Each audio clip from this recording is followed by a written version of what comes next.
Break it down, Cos. How dare you? Holy flying Not much to talk about here. Would you not give your left nut to be a quarterback on that team? The Wheelhouse. Sunday NFL wrap-up with Bauer That team is right now destined for the shit pile. and the sweet, nasty Chris It's a Cause. victory for my ego, baby.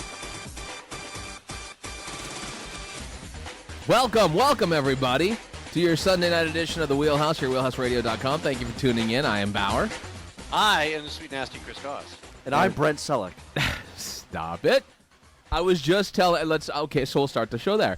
So I was just having this discussion with Jeff, which I think was probably a rude way to introduce the telephone call to Cause, but my the last thing I said that everybody heard was... Can I preface this, though? You are wearing your I Love Matthew Berry shirt. was that, and so next year, for sure, I'm totally not listening to those fags.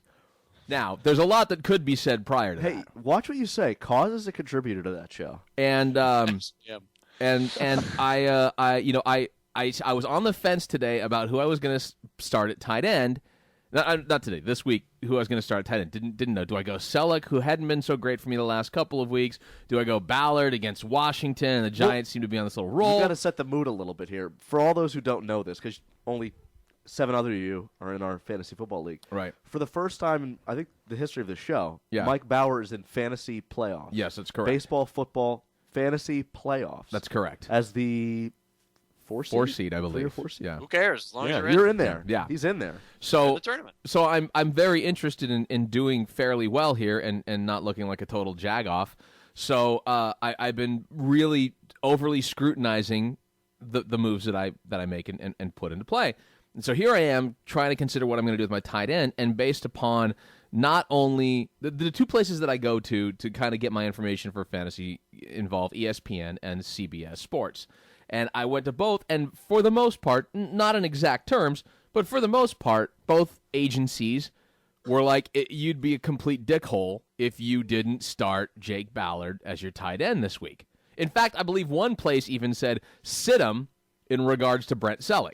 Yes, I did read, because I had the same conundrum, believe it or not. There you go. And frankly, what I would like in the future is for you to call me and tell me who you are using for your tight end. So you could do the opposite. So I could go in another direction.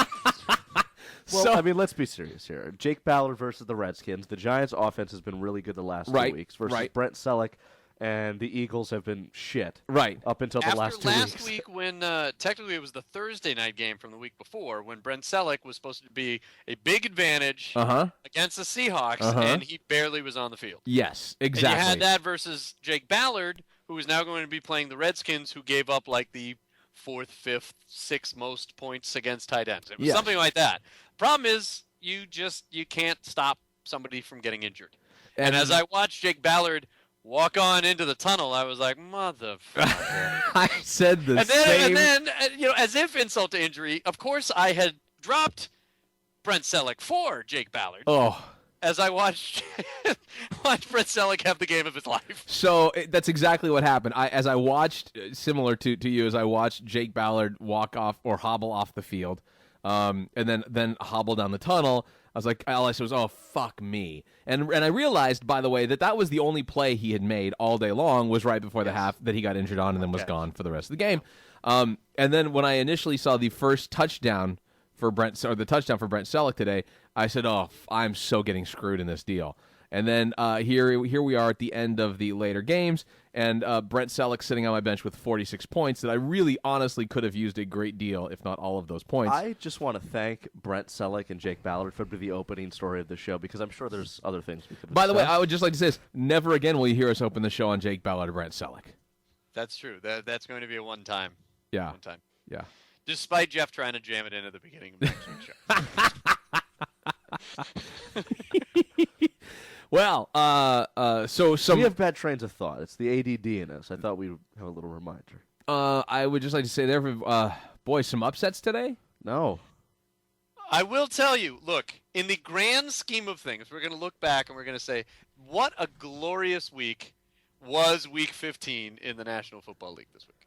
Week 15 is crazy. So I was going to say, somehow I don't think Jeff agrees with that. Week 15 is fucking nuts. I'm telling you right now, Jeff Beck, what did I text you within moments of that game finishing? Actually, you know what? I probably still have the If you text. could, Hold on. hold on. Do we have text music? Texting music. I would like if we had some. I'd like that to be a new segment in the show. Is what we text each other.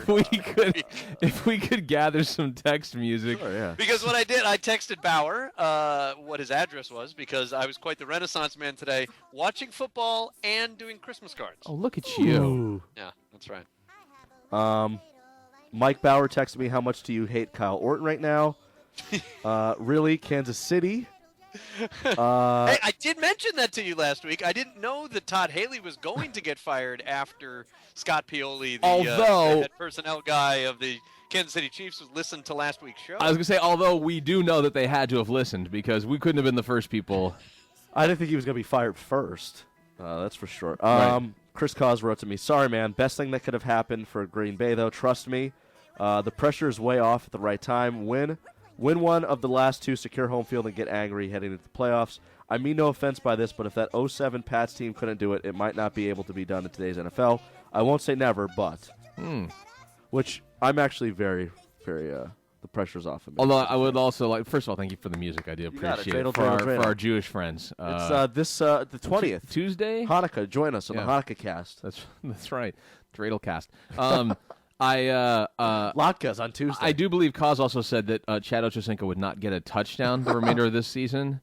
And no, and I did say I wanted Chad Ochocinco to start playing defense. That is true. Since he wasn't doing jack shit on offense, then we might as well go ahead and put him on defense, see if he could help. Although I thought it was great for him to stop by in the first quarter. I don't know where he went after that. Did he disappear? He went home.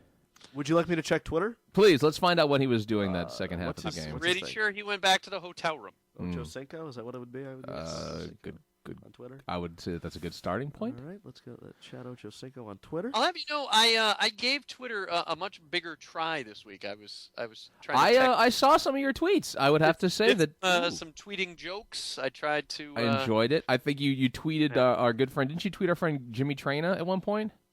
I did. Yeah, I saw that. I did because he was remarking on how Mark Sanchez was quite a hit with the ladies, and I was asking if his completion percentage was any better. A lot of sexual tweets from Chris Cause, which you could follow the Sweet Nasty. Right. A lot of love advice out there. Yeah, baby. Chad Ochocinco. Chad Ochocinco's first tweet, and he hasn't tweeted in 11 hours. God bless him. How was your morning? Place your hand over your heart. Feel that? That's called purpose. You're alive for a reason. Stay the course, grasshoppers. Apparently, it was to go on a straight go route in the first quarter today. That was his purpose, and then go home. Right. Because I didn't see him on the field after that. Yeah, maybe he stopped by. No, I take that back. He did miss an out route. Yeah. Maybe he did stop by Coors Field. No joke. Today when we were watching the games, and we had the Patriots game on. When he caught that touchdown pass, I said, "Who is that?" Because I know Deion Branch is out. No joke. I had no idea who it was. I swear to God. I was like 85, and then they said Chad Ochocinco. I'm like, holy shit. Oh, that's right. That's where he is. Nice place for the Patriots. That's right. That's and he wears 85. That's forgot. not a joke. I was like, who is this? Is this the guy replacing Branch? No, it's Chad Ochocinco. I guarantee you that there were a lot of Patriots fans going, "Who the? Oh, okay." Right. Yeah. No. He. It was either going to be him or Tiquan Underwood, who might sound just like I'm making names up. But we didn't get a chance to talk about it in last week's, yellow Rama there between Tom Brady and the offensive coordinator Bill O'Brien. Yeah.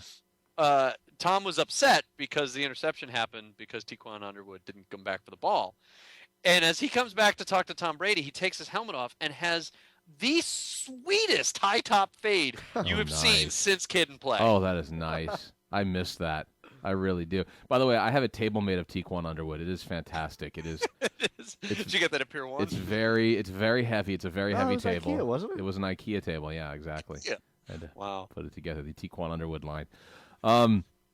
Yeah. Nice of Chad Ochocinco. Starting this today. I'm waiting for TiVo time. Yeah. Well. I just said to Jeff before the show started. Well, there's no TiVo time going on tonight, so. I will say that I needed to. I wanted them to have a 20-point lead heading into the fourth quarter.